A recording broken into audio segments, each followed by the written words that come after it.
मनोज जरांगे पाटील यांनी अखेर आपले उपोषण मध्यरात्री मागे घेतले आहे। मराठा आरक्षणाच्या विविध मागण्यांसाठी अंतरवली सराटी येथे सुरू असलेल्या आंदोलनाला राज्य सरकारच्या शिष्टमंडळासोबत झालेल्या तब्बल 1.5 तासांच्या सकारात्मक चर्चेनंतर पूर्णविराम मिळाला आहे। कडक उन्हात आणि कोणत्याही मंडपाशिवाय उपोषणाला बसल्यामुळे मनोज जरांगे यांची प्रकृती खालावली होती। शिष्टमंडळ येण्यापूर्वीच त्यांना उलट्यांचा त्रास सुरू झाल्याने आंदोलनस्थळी चिंतेचे वातावरण निर्माण झाले होते। मराठा आरक्षण उपसमितीचे अध्यक्ष राधाकृष्ण विखे पाटील आणि आमदार प्रसाद लाड नवीन मसुदा घेऊन अंतरवली सराटीत पोहोचले होते।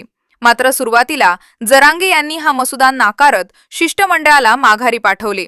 त्यानंतर गावातील सरपंच पांडुरंग तारक यांच्या घरी आरक्षण अभ्यासक आणि शिष्टमंडळ यांच्यात दीर्घ बैठक झाली। या बैठकीनंतर पुन्हा जरांगे यांच्यासोबत चर्चा करण्यात आली आणि अखेर तोडगा निघाल्यानंतर मध्यरात्री उपोषण मागे घेण्याची घोषणा करण्यात आली।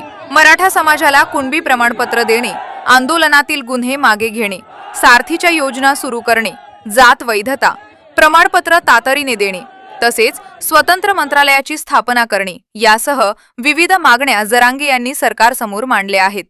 सरकारसोबतची चर्चा सकारात्मक झाल्याचे सांगत मनोज जरांगे यांनी उपोषण मागे घेतले असून आता मराठा समाजाच्या मागण्यांवर पुढील निर्णयाकडे सर्वांचे लक्ष लागले आहे। अधिक अपडेटसाठी पाहत रहा न्यूज मराठवाडा।